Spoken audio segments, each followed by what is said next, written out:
Sa number 10,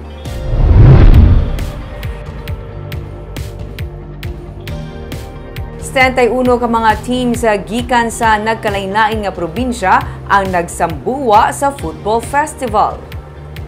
Matapos ang halos duha man ka tuig balik sa football field ang mga players ang 71 ka mga football teams nga nag-compete para sa nahauna nga Orange Football Festival sa Owiska Park and Training Center sa Bago City. Ang mga teams ang gikan sa pila ka mga lugar sa Negros Occidental, probinsya sa Negros Oriental, Iloilo, Antique, Aklan, kag Buruanga.